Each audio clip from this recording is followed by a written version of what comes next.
The Google Pixel is the first smartphone that is made by Google. It is actually built by HTC, but Google is taking the credit for designing the phone from top to bottom. So let's take a closer look at the phone and see what the Google Pixel has to offer. Before we dive in, let's do a quick run through on what the Google Pixel is packing.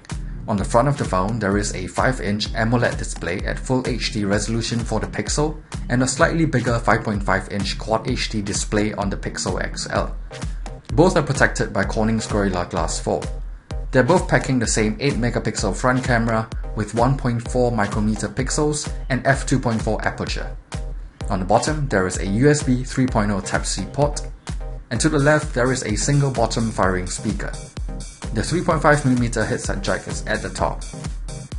On the back of the phone, there is a 12.3 megapixel camera sensor with 1.55 micrometer pixels, f2.0 aperture, and laser detection autofocus.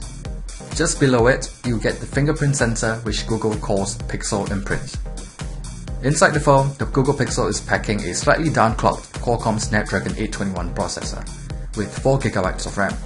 It comes with either 32GB or 128GB of storage and packs the usual sensors and connectivity hardware you'll find on a modern smartphone today. The Pixel has a 2770 mAh battery, and the larger Pixel XL has a 3450 mAh battery. Looking at the spec sheet of the phone, this looks pretty much like your typical Android flagship device. It's actually missing a few key hardware features for me, but we'll talk about that later. What I want to start with are the things I love about the Google Pixel. At the top of my list would be the software experience of the phone. Everything is so smooth and responsive. From something simple like navigating around the interface to playing graphically intensive games on the phone. Part of it is probably just down to its hardware, but I believe the other part is Google's attention to detail when it comes to software. The phone is pretty much running a stock version of Android, except for a new Pixel launcher. I love the way the launcher looks and the way you access the app drawer. There are these little touches too, like how easy it is to check for notifications on the phone, launch the camera, or access the notification shade. It may not have as much customization options as other Android phones, but it gets the basics right, and that to me is more important. Another important thing is that being a Google phone, it's going to get fast and consistent software updates directly from Google. Google only promises 2 years of software updates with security patches continuing for another year.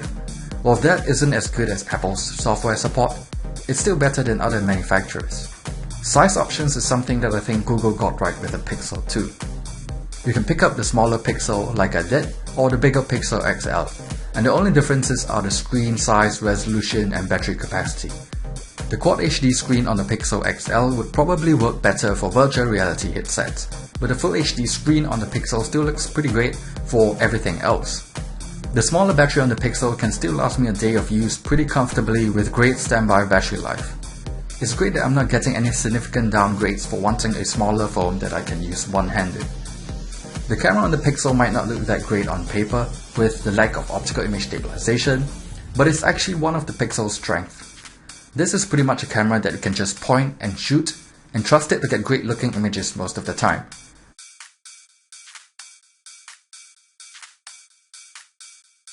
I highly recommend leaving HDR+ in auto mode so Google can work their software magic.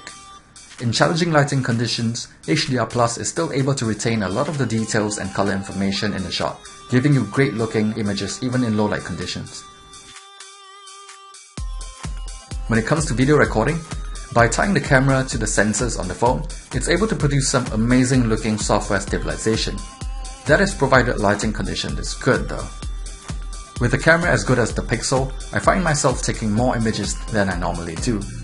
But something that I don't have to worry about is running out of space, because with the Pixel, I get free unlimited full resolution backups through Google Photos.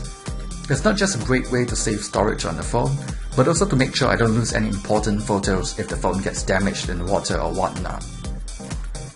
Which brings me to the things I don't love about the Pixel, with the first being the lack of any form of water resistance. It is rated IP53, but that's only protection against minor sprays or splashes.